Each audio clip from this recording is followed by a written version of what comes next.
Welcome to Next Level Play Therapy, a weekly podcast dedicated to supporting the next generation of child and adolescent therapists to provide exceptional play therapy services. We'll explore all things play therapy to elevate your work with children and adolescents using the therapeutic powers of play. I'll discuss practical tips and ideas so you can provide a transformative experience for your young clients and make a real difference in their lives. So get ready to take your play therapy skills to the next level and make a lasting impact in the lives of children, adolescents, and families. Hey there, welcome to this week's episode of Next Level Play Therapy, where we talk about all things play therapy. And today I want to talk about Sandplay therapy. Are you using Sandplay therapy or are you using Sandplay therapy? And why does it really matter? Is it tomatoes or tomatoes? And it actually does matter. So I want to talk a little bit about that. And then I'll share some tips about using play therapy, using Sandplay in play therapy to help children and adolescents heal. So that's our topic today, how to use the Sandplay in play therapy. So if you're joining me, I would love to know who's here. Pop your name in the comments. What population do you work with? Are you using the Sandplay in your office or in your work if you're not in the office? What do you know what Sandplay model you're using or Sandplay? Also, where are you working? What are your thoughts about using Sandplay? So let's go ahead and get started talking about that today. Also, if you find the information helpful, please feel free to share it across your social media platforms. I stream live every Wednesday at 7 a.m. Pacific time, which is 10 a.m. on the East Coast, on LinkedIn and YouTube, and also simultaneously kind of using my phone to stream on Instagram. So you'll see me going back and forth with my facial, my eyes looking back and forth at the different cameras. Alrighty, so what is the difference between Sandplay therapy and Sandplay therapy, and does it even really matter? And I would say the answer is yes, it does matter, because it gives you an idea of what are the theoretical roots of the approach using Sandplay. And so Sandplay therapy has its roots way several decades ago, back in the, I think it was the 50s, maybe getting started in the 40s, with Margaret Lowenfeld using Jungian psychoanalytic theory with a small tray filled with sand, using little figurines. Her work is with children, inviting them in to make a sand world. So she developed the sand world technique. And then, so it has its roots in psychoanalytic theory, specifically Freudian psychoanalytic theory, working with children.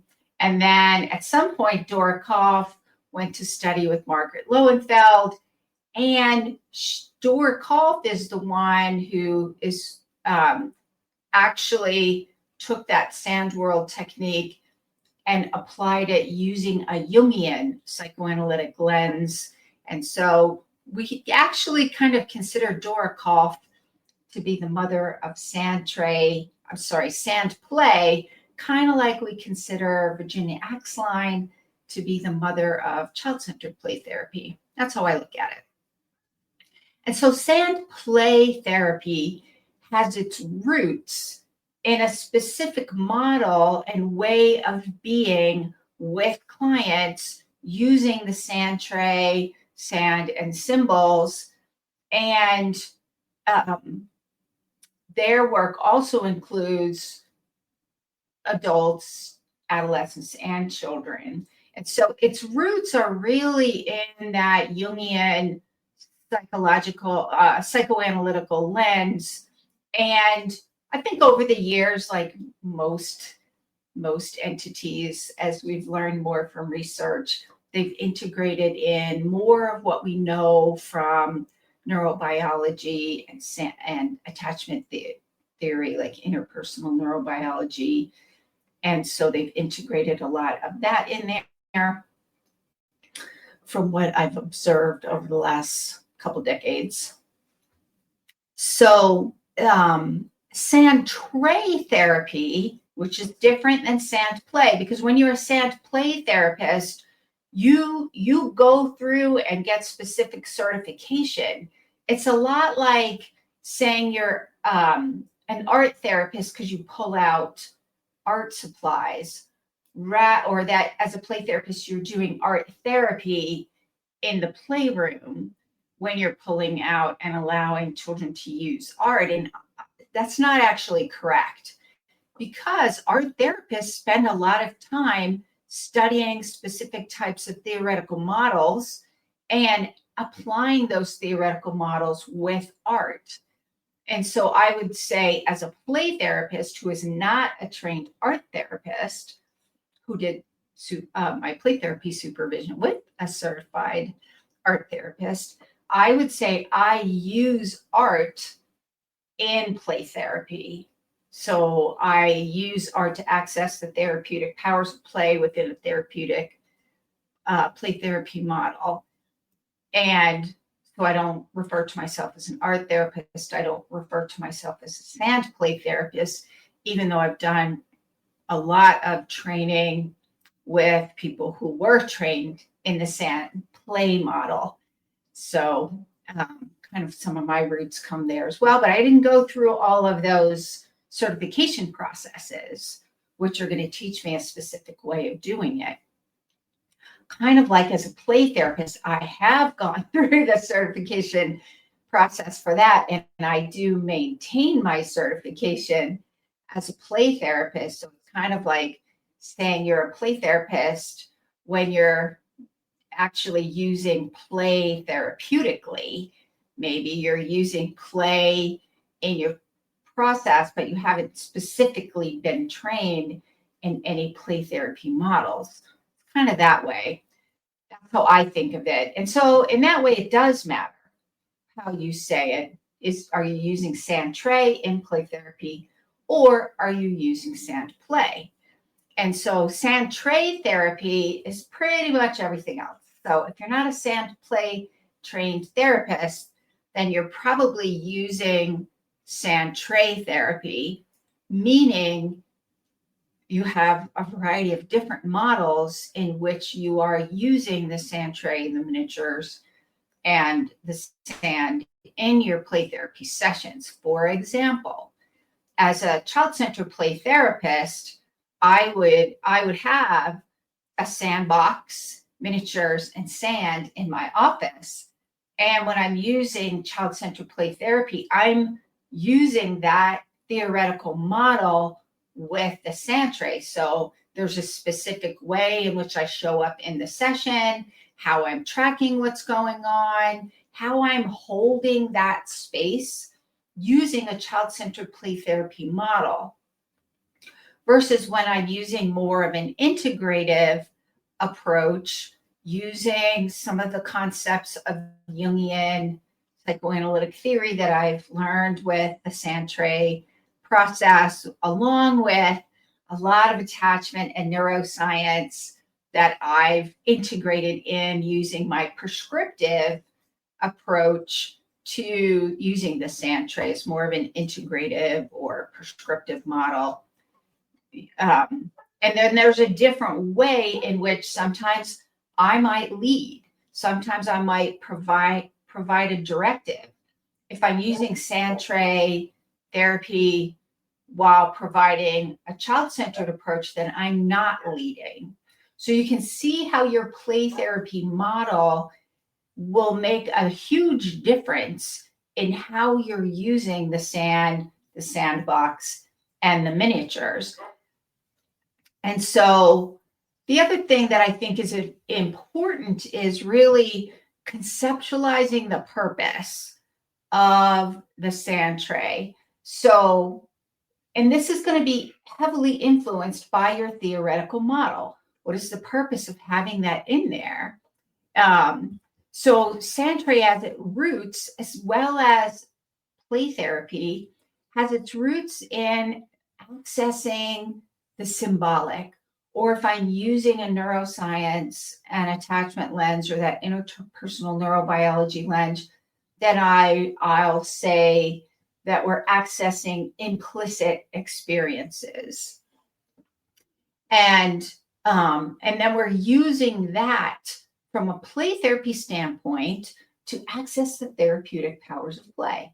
So how is the sand tray making process allowing you to apply a theoretical model to help your clients access those therapeutic powers of play? Because that's what sets play therapy apart from other play therapy modalities, from other expressive arts modalities.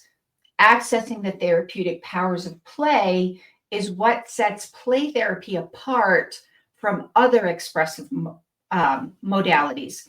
For example, sand play therapy, or music therapy, or art therapy.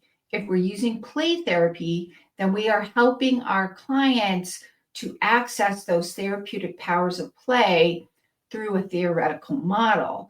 And so what is the purpose of the sand tray? Well, it's a way that we are helping our clients access those therapeutic powers of play to work through and resolve whatever it is that's going on in their lives that's creating problems.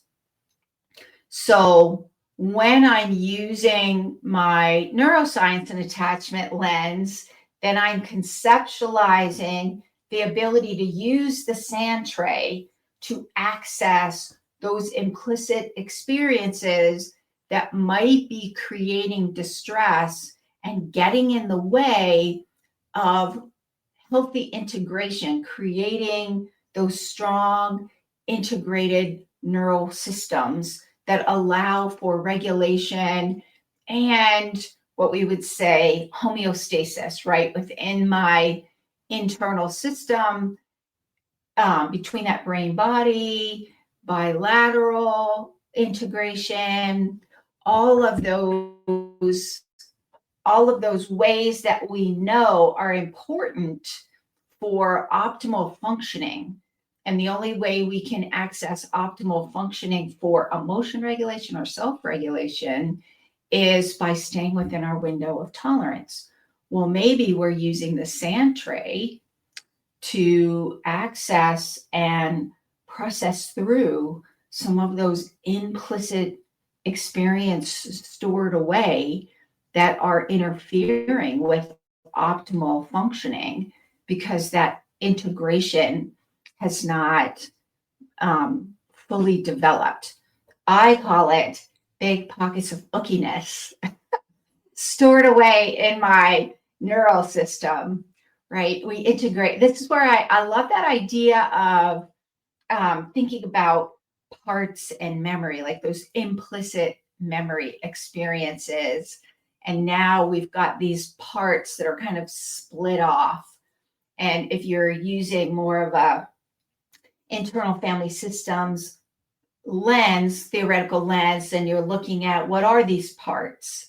And these parts have gotten split off in my neural integration because some implicit experience is stored away, creating barriers for healthy integration. So from an IFS, internal family systems model, then you're going to look at your protectors, like the managers and the firefighters. You're going to look at the those, I just had the word in my head, the exiled parts. And the idea being that healthy integration to create and facilitate that strong, healthy sense of self with all those 8 C's. I never remember all the 8 C's, but it's compassion, I think it's courage. I don't know. There's a bunch of 8 C's. I always have to pull up my list. So it's just another way. IFS is another way of conceptualizing, the way that I look at it, that that those implicit experiences and how they have created havoc, so to speak, on our neurosystem integration. Daniel Siegel talks a lot about the flow of energy and information and the consciousness, which is mind, and the meaning that we've made of things. I've actually been listening to his book on tape, Audible. And then I also have the hard copy. I like to read the hard copy. I mean, listen to the Audible book. And then if there's some real juicy parts, I like to go and pull out the book and really read through the book. But I was listening to the Audible version of Brainstorm. That's the one that's really focused on adolescence, and listening to his discussion from an interpersonal neurobiology standpoint of how these meanings that we make of these autobiographical memories are processed through the right brain, and how we actually need the left brain to anchor in some accuracy. And that would be that bilateral stimulation. If we're also integrating in a little EMDR, right? This would be more of, I'm using this integrative approach to Sandplay, using these theoretical models. That's the purpose for the Sandplay, because I want to use the Sandplay to access those implicit experiences and allow a reworking of them, so to speak, to facilitate that healing. And so for that would be the purpose. How am I conceptualizing the purpose? And it's going to be heavily influenced by my theoretical model. So if I'm using Adlerian play therapy, then I can use the Sandplay, and the purpose of the Sandplay is to facilitate healing in the way that an Adlerian play therapist would make sense of what's going on, how they would use the Sandplay in the session. And so your theoretical model, when you're using the Sandplay, is really, really important, because it influences everything, so to speak. It influences how you make sense of what's going on. It influences the purpose of using the Sandplay process. It influences how you make sense of what's going on and what you're going to do in sessions, and how you tell where you are in the healing process based on what stage of play therapy that you're in. And so that your play therapy model is also going to influence your use of the Sandplay in terms of, are you going to lead or are you following? So leading would mean that you would be giving some directive prompts. You would be directing what you're doing in the session and how you're using that Sandplay. Following means that you are allowing your client to lead. So child-centered play therapy would be following, only following. If you're using Sandplay, you're only following, because the theory is, for both of those models, given the free and protected space, your client will inherently, will naturally, will instinctually move towards healing and wholeness. And so you're going to be so grounded in that firm belief that you're going to follow, because your belief is that your client will show you what they need to do, And really, it doesn't even matter if you get it from these models. It's more about how are they using the process for their healing, because they know how to get there. They would naturally know what symbols to use, how to use the sand tray. So that would be following. And so part of what you're doing is you're using your theoretical model to guide your decision making in terms of what are you doing with the sand tray in that play therapy process. And what I mean by that is your theoretical model is going to influence, are you leading and are you only leading? Are you following or are you only following, or somewhere in between? Are you sometimes following and sometimes leading? That's all going to be influenced by your theoretical model and how you hold that sand tray making process, how you hold each play therapy session, how you hold that sand tray making process is all going to be influenced by your theoretical model that you're using. And if you're interested, so I am actually going to be doing a play therapy training in December 6th and 7th. I love using a neuroscience and attachment lens in play therapy. So that's going to influence how I hold that process, how I make sense of what's going on in the sand tray making process. How do I make sense of themes? So play therapy themes is going to be influenced by my theoretical model. And so I created a sand tray training to help people learn how to use a neuroscience and attachment lens using the sand tray in play therapy. So if you're interested in that, stick around towards the end. We do a lot of experiential. I keep that training very small, like 10 to 12 people maximum. I only do these in person because, especially if we're using a neuroscience and attachment lens, I really think it's important for play therapists to get your hands in that sand, to allow your ability to choose the miniatures and set them up in the sand tray, to have that experience of creating the sand trays, to recognize just how powerful this is. And then we go through and we practice identifying themes and how do you hold that and what do you say, what do you not say. So if you're interested, I will talk a little bit more about that at the end of the play, at the end of this episode, because registration is going to be closing soon. So you'll want, and it's filling up. So if you want a spot, then you'll want to register soon. So that also brings us to the next thing that I was going to talk about today that comes up all the time. And it is really important in the play therapy process to really understand what to do with this topic that I'm going to talk about next, which is identifying themes.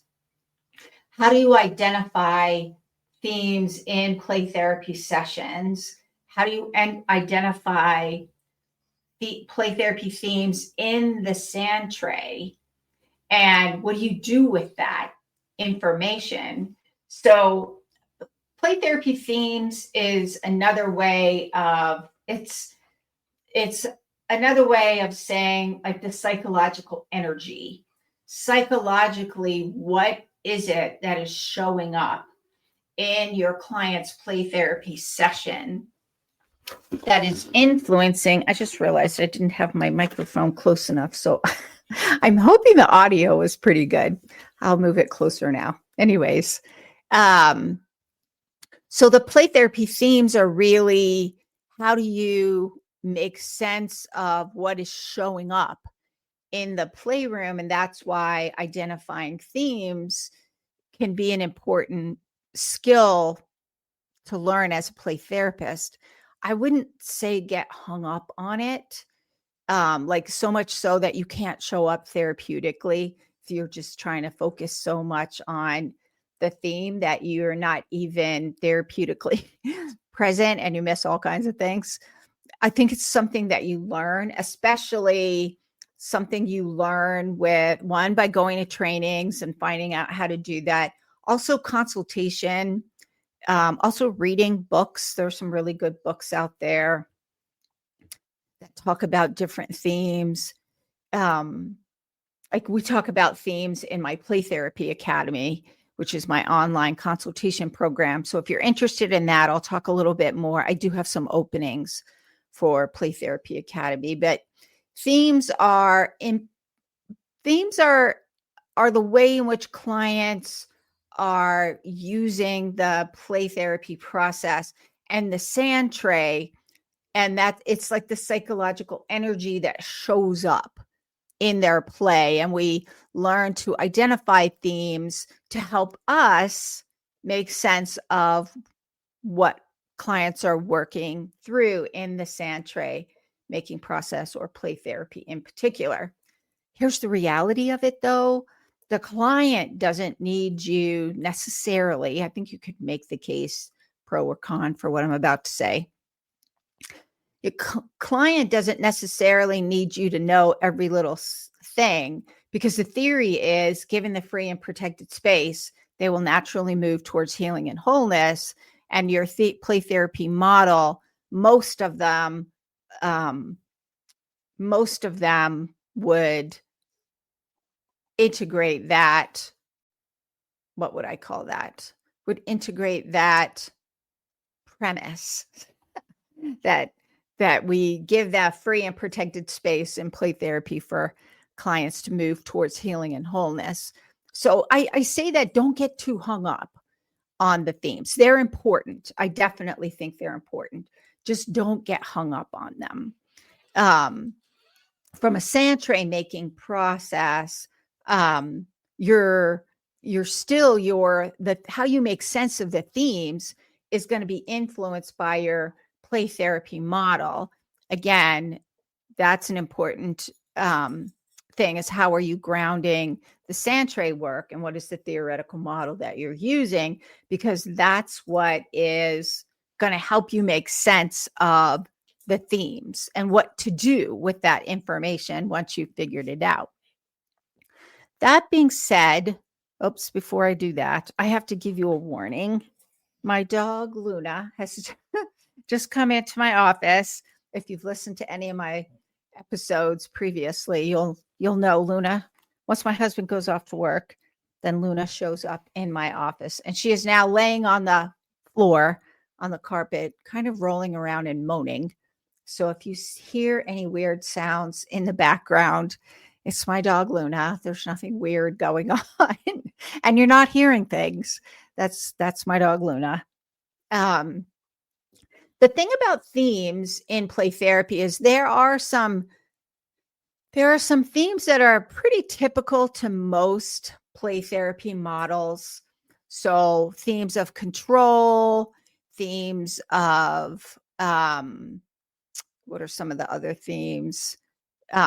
Nurturing, safety, danger, protection, mastery. All of these themes are pretty similar across all play therapy models. And then how you make sense of those themes and why those are happening is going to be influenced by your theory model. So for an Adlerian play therapist, they might look at power and control issues or themes in the play in terms of lifestyle priorities and what needs are they trying to get met. Do I count? Maybe I need some courage to do something differently. So versus maybe if I'm looking at things from a neuroscience and attachment lens, and I'm conceptualizing implicit memories, and attachment, then I'm conceptualizing power and control themes in terms of what is going on and what is my client needing to work through regarding these early implicit experiences and their attachment experiences. So your themes are really going to be influenced by your play therapy theoretical model. And also your model is going to influence how you hold that. How do you hold that information? What do you say? What don't you say? How do you say it? When do you say it? When do you not say it? All of these things are going to be influenced by your play therapy model about how to hold that sand tray making process in play therapy in a way that feels safe and goes at the pace that is important for your client. Important meaning it feels safe for them. So we're looking at our play therapy model to kind of even demonstrate how are we holding it, because from a sand play theoretical model, I'm silent witness. I'm not saying anything. I'm not engaging. From a child-centered play therapy model, I'm tracking. I'm reflecting and tracking what goes on in the session, but I'm not leading. From if I'm using an integrative model, and maybe I'm integrating in some neuroscience and maybe some IFS, maybe some narrative therapy, narrative theory, I might integrate in having the sand tray miniatures talk. I might direct a few things. I might reflect on and maybe stay in the metaphor to get those characters to talk. All of those are going to be influenced. How do we hold that? Is going to be influenced by your theoretical model. So that is it for today. Today we are talking about how to use the sand tray making process in play therapy.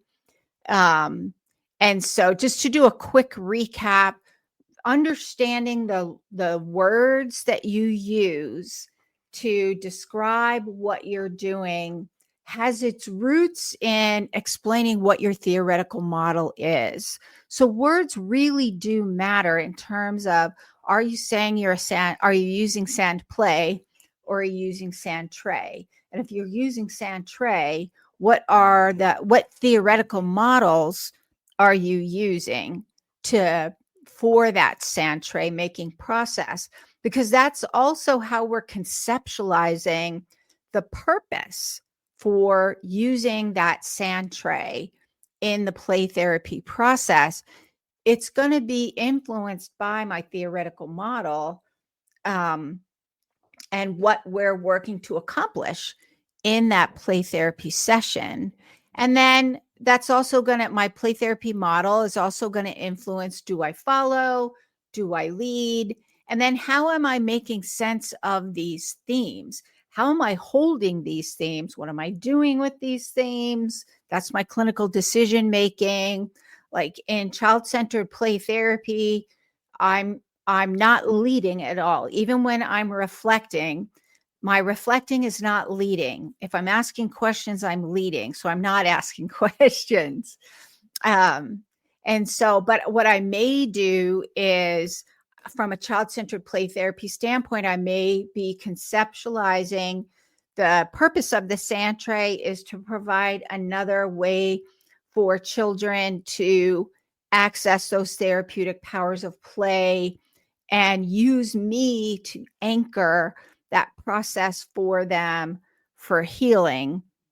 And then my reflecting is, I may use my decision making as I've maybe identified a theme, and then I might reflect what I'm seeing and what the client is doing, and maybe rooted in a little bit of the language of that theme, and then the client will do with it as they wish. Again, it's a fine line between following and leading, but I'm depending on my play therapy model will influence what am I going to do with the themes. To be honest, I don't really try to identify themes in the play therapy session too much. The older the client, like when we're getting into a little older, like um, maybe early middle school, high school, adults, I may do a little bit more reflecting of the themes in there if we're working through some implicit memory experiences or trauma. But I don't typically get too hung up in the themes because really what I want to do is be present and I want to be attuned to my client. A lot of times when I figure out the themes is when I'm writing my progress notes, because I'll go back and reflect on what happened in the session. And then from there, I'll think about what the themes were that reflected through those behaviors and the statements and what went on in the session. And that'll help guide my thinking for the next session with that client. So that is it for today. If you're interested in my upcoming training or even Play Therapy Academy, so I do have training coming up. It's an in-person play therapy training in St. George, Utah.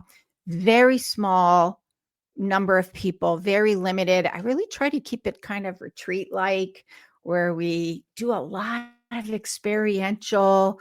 We do a lot of holding of sand trays and identifying themes and learning what to look for, what to say, when to say it, what not to say, how to hold that process for the client in a way that feels safe, and recognizing those themes in the sand tray. All of that using a neuroscience and attachment lens.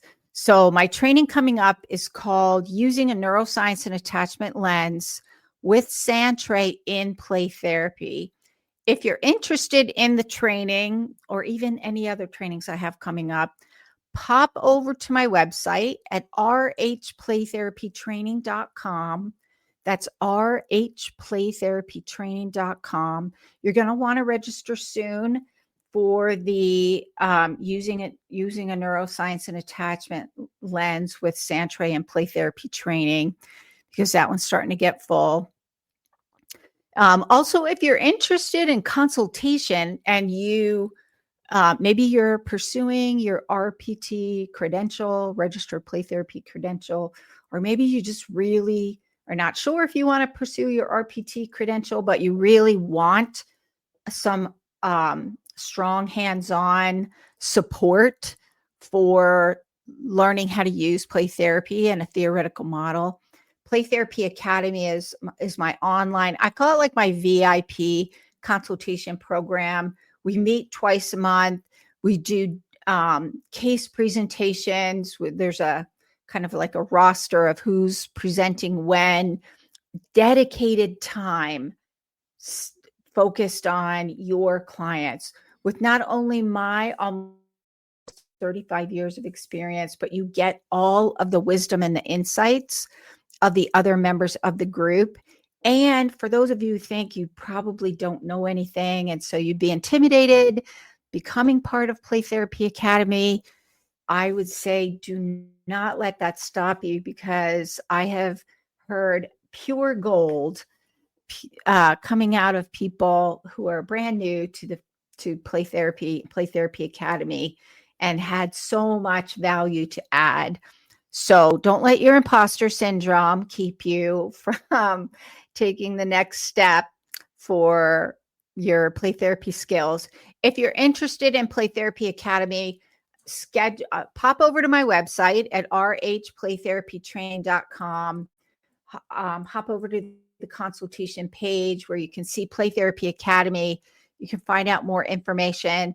schedule a 30-minute video call with me to talk about how Play Therapy Academy can help, or if it'll help, because if it doesn't seem like it's a good fit, that's why we are having the video call, to make sure that it is if you want to move forward.